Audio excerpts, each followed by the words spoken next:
Ardor Elite Training Academy is one of the finest sports performance facilities in the Southwest. How did we get there? Through great guys like Randy Williams. This is part 2 of his story. After nearly 2 years of work, Randy made the UNM football team. It was a great accomplishment to walk on and make the team. Now he wanted to play.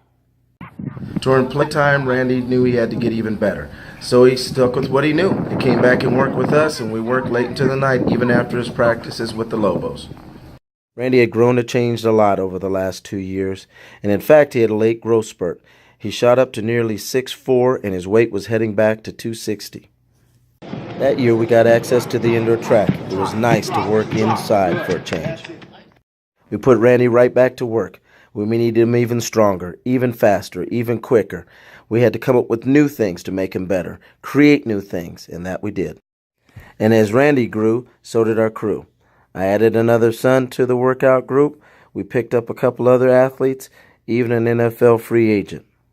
The athletes came from all kinds of sports and all levels, college, high school, football, track, wrestling, basketball. They came and we worked and we had fun. I thought you weren't no sprinter, man. The sprinter move. Good. He's a hurdler. He's a thrower. He won't play football. He won't play football. For what? Why not, man? You talk to him. I'm done. I told him I was done picking on him. There you go. Get on that toe, Ethan. Get that rhythm. We changed things up for Randy, but more importantly, he changed things with us. I began to think differently, how athletes were trained and how much better they could be trained in New Mexico if we were to open a facility and start training athletes, a special place for athletes. One of the new things we worked with Randy is we started sending him to yoga. He started to work his flexibility. It had a whole new level to his game. His movements became more fluid and quicker. Old drills, new drills, what mattered was it worked. All of these athletes ended up playing in college. Again, I was relentless. I worked them harder than I believe they can handle.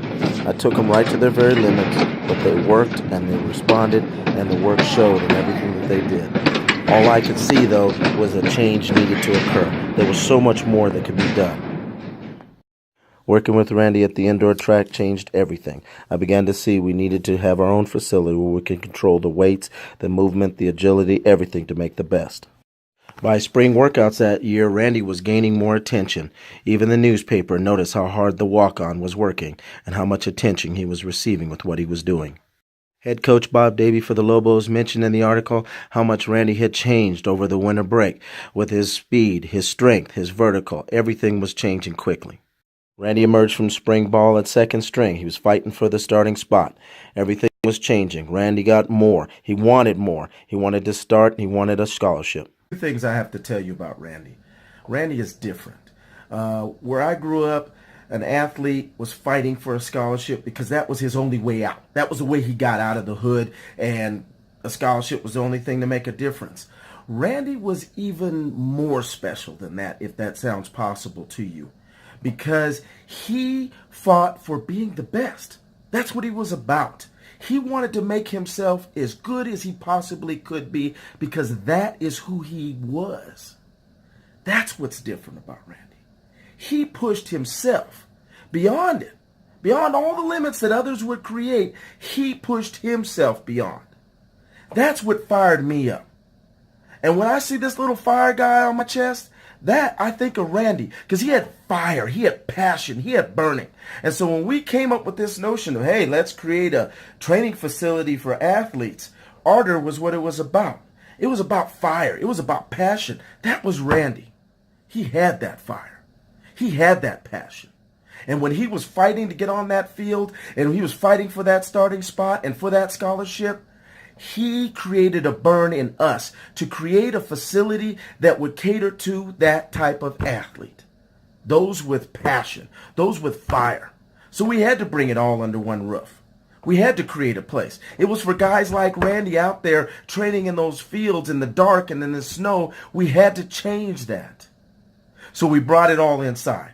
Weights, turf for agility. We have yoga, Pilates. Whatever we needed, whatever our athletes needed, we brought it all together. And when Randy came back for that last season, that summer before that last season, we had the place ready for him. And boy, did Randy take full advantage of everything that he got. It was awesome. We did find a place of our own. And as we moved in, there was Randy, T-Mac, and Mike there to help us. And of course, Randy began to find new ways to push himself. Oh, I like that. It always does. So it began all again. We looked at everything differently. We looked at the weights and the resistance training in a totally different manner. Development of speed, development of power, development of explosiveness. That's what we worked on. And with those new changes, Randy changed even more. It sounds almost unbelievable that this guy could transform himself and keep transforming himself. His quickness went off the charts. His strength went off the charts. But he became more explosive, more powerful. And we took that explosion and that power and transferred it to the field where he could move even better than before. Randy was a beast. He was some kind of an animal. He was in pursuit of a dream.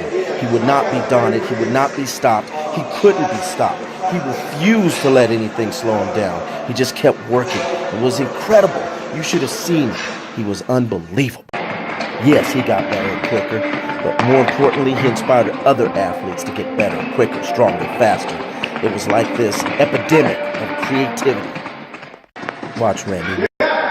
Nice.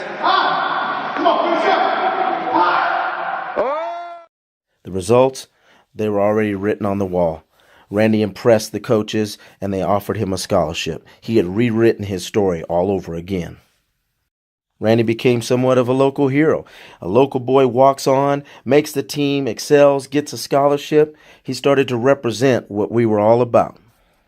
I can still remember when they interviewed Randy on the radio, on the Lobo show, and I loved hearing him talk about his passion, football, how hard he worked, what was important to him. Ultimately, they named Randy Mr. New Mexico. I was excited to be invited to that game to watch him run out of that tunnel, representing all the hard work and effort he had put in. Later that year, Randy received his Bachelor of Science degree in Mechanical Engineering. It was another huge accomplishment for Randy.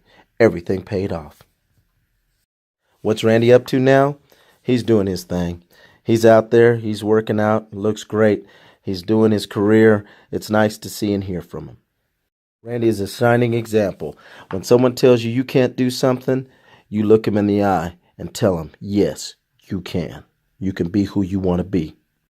And for me, Randy will always be Mr. New Mexico, number 96 on my wall, on the field, and in my heart. Thank you, Randy.